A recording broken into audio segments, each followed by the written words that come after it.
Good morning, students. Welcome to our lecture number 29, chapter number 6. Last lecture के अंदर हमने जो एंटरप्रेन्योर सपोर्ट एजेंसी है उसकी जो लिमिटेशन है उनके बारे में डिस्कस किया था। आज हम देखेंगे कि जो नवी औद्योगिक नीति 2009 अंतर्गत राज्य सरकार ने प्रोत्साहन योजना, अगर आप अपने बिजनेस स्टार्ट करते हो तो केंद्र सरकार और राज्य सरकार आपको कुछ पैसे या सब्सिडी या कुछ लो इंटरेस्ट प्रोवाइड करती है। तो उनमें से कौन कौन से जो 15 पॉइंट है जिसके अंदर आपको सहायता मिलेगी उसके बारे में हम आज डिस्कशन करेंगे। ओके, तो ये प्रोत्साहन योजना हो उससे क्या होता है कि एनकरेज मिलता है नया बिजनेस स्टार्ट करने में। अगर आपने अच्छा बिजनेस स्टार्ट किया, आपकी ग्रोथ अच्छी हुई, आपकी कंपनी अच्छी चल रही है, तो आपको अवार्ड भी देते हैं गवर्नमेंट। तो उसमें से फर्स्ट जो आपकी प्रोत्साहन योजना है वो है माइक्रो लघु અને મધ્યમ એકમો માટે વ્યાજ સહાય યોજના। तो इसके अंदर क्या होता है कि आपने बिजनेस स्टार्ट करने के लिए कुछ पैसे लोन पे लिए, तो उन पे गवर्नमेंट कम इंटरेस्ट आपको रख के ब्याज देती है, मतलब सॉरी पैसे देती है।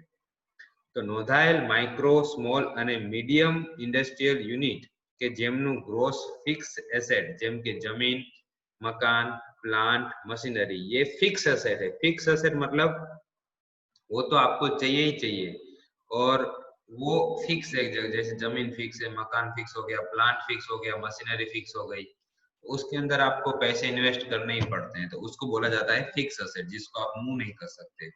मशीनरी में रोकाण नियत मर्यादाथी વધતું ન હોય તેવા નીચેના એકમો આ યોजना नीचे ब्याज सहाय મેળવવાની पात्रता ધરાવે। तो किसको मिलते हैं?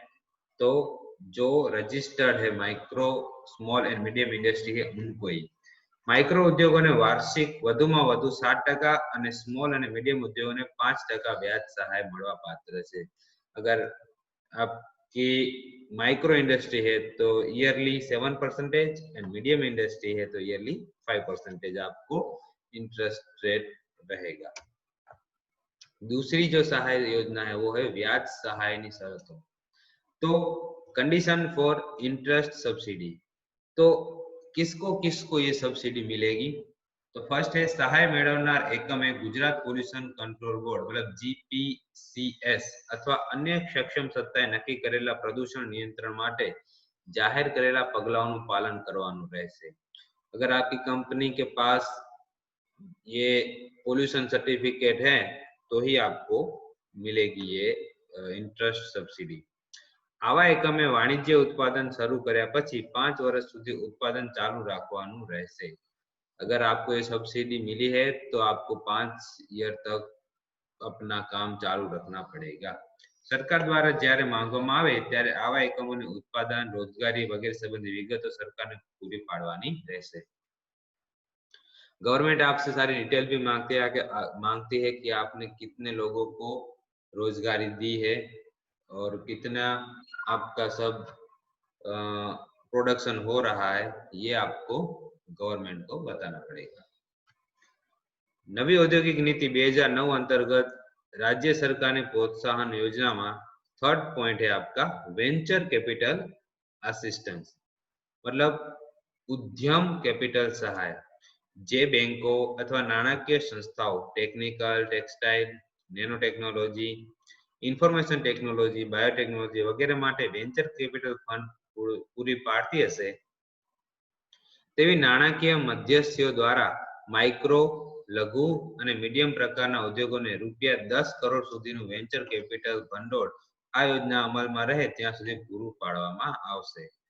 मतलब जो बैंक आपको ये दे रही है उन बैंकों को ये कैपिटल सहाय मिलेगी गवर्नमेंट की तरफ से।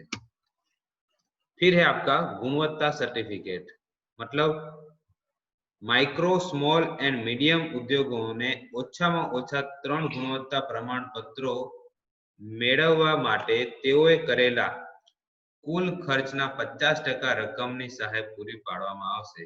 5 વર્ષના સમયના ગાળા દરમિયાન આવી 6 લાખ સુધીની સહાય મેળવી શકાય છે. जब आप कंपनी एस्टैब्लिश करते हो तब आपको ये क्वालिटी सर्टिफिकेट लेना होता है सब जगह से. तो क्वालिटी सर्टिफिकेट लेने के लिए आपको बहुत सारे खर्चे करने पड़ते हैं. तो ये सर्टिफिकेट लेने के लिए भी गवर्नमेंट आपको पैसे देती है. ठीक है, तो ये इस टाइप की फैसिलिटी आपको प्रोवाइड करवाती है. 5th नंबर का पॉइंट वो है स्किल एनहांसमेंट, कौशल्य वृद्धि. एमएसएमई तालीमार्थीओने कौशल्य वृद्धि माटे एंकर तालीम संस्थाओं अथवा आ प्रकारनी तालीम आपती मान्य संस्थाओं तालीम लेवा माटे वसूल थती फीना 50% अथवा वधुमां वधु 5000 ની મર્યાદામાં એક અઠવાડિયાની તાલીમ માટે દરેક તાલીમાર્થીઓને દીઠ પાછળથી ભરપાઈ કરવામાં આવશે. આવા તાલીમ કાર્યક્રમોમાં ઓછામાં ઓછી 25 તાલીમાર્થીઓની બેચ હોવી જોઈએ. अगर आपकी कंपनी के अंदर वर्कर है और उनको आपको ट्रेनिंग देनी है, तो अगर उन वर्करों को आप ऐसी कोई संस्था जो तालीम दे रही हो, आईटीआई है वगैरह पे आप उनको भेजोगे, तो उनका जो भी सर्टिफिकेट लेने का जो खर्च होगा है, 7 दिन के 8 दिन की जो ट्रेनिंग होगी, उनका खर्चा भी आपको सरकार देगी. तो इसके लिए जो फीस की 50% या तो 5,000 रुपए एक इंसान दीठ, और उसके अंदर 25 बैच होनी चाहिए तालीमार्थियों की. एक बैच के अंदर 25 लोग होने चाहिए. 6 नंबर का पॉइंट है टेक्नोलॉजी इक्विजिशन फंड. तो इसके अंदर क्या होता है, ઓછામાં ઓછા 10 એમએસએમઈ એકત્રિત થઈને કોઈ પણ પ્રકારની નવી ટેકનોલોજી વિકસાવશે તો આ માટે થયેલ ખર્ચના 50% અને વધુમાં વધુ રૂપિયા 1 કરોડની સહાય આવી દરેક ટેકનોલોજીના વિકાસ માટે પૂરી પાડવામાં આવશે. આ ખર્ચમાં પ્રથમ 2 વર્ષની રોયલ્ટીનો પણ સમાવેશ કરાશે. अगर कोई लेटेस्ट टेक्नोलॉजी आई है तो आप 10 इंडस्ट्री वाले ग्रुप बनाकर कोई ये टेक्नोलॉजी को एडॉप्ट करते हो तो 50% खर्च आपका गवर्नमेंट देगी. तो इसको बोलते हैं टेक्नोलॉजी इक्विजिशन फंड.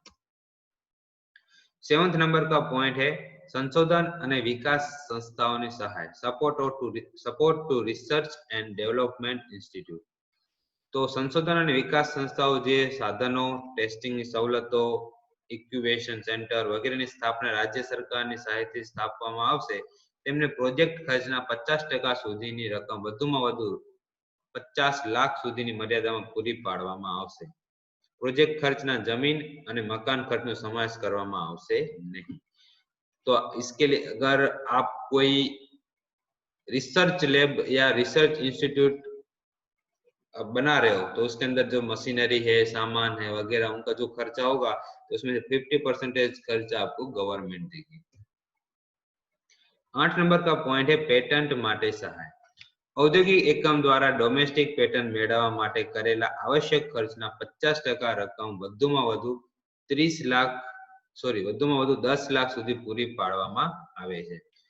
तो पेटेंट एक मैंने आपको लास्ट लेक्चर में बताया था कि अगर आप कोई नई चीज फाइंड करते हो तो वो आपके नाम पे रजिस्टर होनी चाहिए कि ये इन्होंने शोध करी है इस चीज की, तो इसको बोला जाता है पेटेंट. तो अगर आपने पेटेंट के लिए भी अप्लाई किया है किसी भी चीज के तो आपको 50% पैसा आपको गवर्नमेंट देगी वो सर्टिफिकेट लेने के लिए. तो औद्योगिक एकम द्वारा डोमेस्टिक पेटेंट મેળવવા માટે કરેલા આવશ્યક ખર્ચના 50% રકમ અને વધુમાં 10 લાખ સુધીની સહાય પૂરી પાડવામાં આવે છે. જો આવો પેટર્ન આંતરરાષ્ટ્રીય કક્ષાનો હોય તો સહાયની મહત્તમ મર્યાદા રૂપિયા 25 लाख સુધીની રાખવામાં આવશે. मतलब आप कुछ भी रिसर्च कर रहे हो, रिसर्च के अंदर अगर आपने पैसा इन्वेस्ट किया है तो उसके 50% आपको गवर्नमेंट देगी और मैक्सिमम 10 लाख रुपए. और वो रिसर्च अगर इंटरनेशनल लेवल के है तो लेवल की है तो 25 लाख रुपए आपको गवर्नमेंट से मिलेगा. 9th नंबर का पॉइंट है energy and water conservation. MSME एकमना माटे एनर्जी वॉटर ऑडिट माटे मान्य संस्था कंसल्टंट द्वारा कराયેલા ખર્ચના 50% રકમ વધુમાં વધુ 25,000 રૂપિયાની મર્યાદામાં પાછળથી ભરપાઈ કરવામાં આવશે. मतलब आप अगर ऑडिट करवाते हो एनर्जी की और वाटर कंजर्वेशन की तो उसके अंदर भी आपको 50% गवर्नमेंट देगी। 10th नंबर का पॉइंट है बजार विकास सहाय। इसका मतलब है એમએસએમઈ એકમને 5 વર્ષના સમયગાળા દરમિયાન એકવાર માન્ય સંસ્થા દ્વારા વિકસાવેલ પેકેજિંગ ડિઝાઇન ખર્ચના 50% વધુમાં 50% અને વધુમાં વધુ 2 લાખની મર્યાદામાં સહાય મેળવી શકે છે। अगर आप कोई पैकेज अपना मार्केटिंग के लिए पैकेट बनाते हो या उसमें कोई पोस्टर बनाते हो, उस टाइप का जो खर्चा होगा तो आपको ये मार्केट डेवलपमेंट सपोर्ट के द्वारा मिलता है। भारत बहार योजाયેલ आंतरराष्ट्रीय बजार मेळाમાં સ્ટોલનું ભાડું હોય, પ્રમોશનનું સાહિત્ય હોય તથા ડિસ્પ્લે મટીરીયલ પાછળ કરેલ ખર્ચના 50% અને વધુમાં વધુ રૂપિયા 5 લાખ સુધીની સહાયને પાત્ર ગણાશે। આવી સહાય માટે એમએસએમઈ એકમે કોઈ ટ્રેડ એસોસિએશન મારફતે પ્રતિનિધિત્વ કરવાનું રહેશે। આ સહાય 5 વર્ષમાં એક દેશમાં એક જ વાર પૂરી પડાશે। સૌપ્રથમ એકમે આ ખર્ચ કરવો પડશે, તે પાછળથી सरकार द्वारा भरपाई कराશે। इसके अंदर कहीं अपने मार्केटिंग करना है कंपनी का, तो आपको पता होगा कि अलग अलग सिटीज के अंदर सब जगह पे मेला लगता है कि छोटे छोटे स्टॉल लगते हैं, तो उनका जो खर्चा हो रहा है वो आपको गवर्नमेंट देगी। तो पहले तो आपको ही वो अपने जेब से निकलना पड़ेगा, फिर पीछे से जो गवर्नमेंट आपको ट्रांसफर कर देगी पैसे। ठीक है, तो ये 9th पॉइंट तक हो गए, सॉरी 10th पॉइंट तक हो गए। आगे 11, 12, 13, 14, 15 हम एक ही स्लाइड में देखेंगे। दूसरा है वेंडर विकास माटेनी सहाय। तो कोई भी वेंडर है, एक बड़ी कंपनी है, तो बड़ी कंपनी किसी छोटी कंपनी को काम देती है, उसको बोला जाता है वेंडर। तो उस वेंडर को भी गवर्नमेंट पैसे देती है। 12th नंबर का पॉइंट है मूल्य वृद्धि माटे सहायक उद्योगों ने सहाय, support of auxiliary industry for value addition. कोई इंडस्ट्री किसी इंडस्ट्री की वैल्यू बढ़ा रही है तो उनके लिए भी उनको पैसे मिलते हैं। फिर पीपीपी मॉडल हेठળ क्लस्टर विकास माटे सहाय। अगर आपने पब्लिक एंड प्राइवेट पार्टनरशिप करी है तो उसके अंदर भी आपको गवर्नमेंट पैसे देती है। फिर होता है मांदा एकमोनी पुनः रचना। अगर आपका बिजनेस ठप हो गया था लेकिन आपको उसको वापस से चालू करना है, तो उसके अंदर भी आपको गवर्नमेंट उसको रिहेबिलिटेशन के लिए भी पैसे देती है। 15 नंबर का पॉइंट है वो है श्रेष्ठ एमएसएमई एकमनो एवॉर्ड।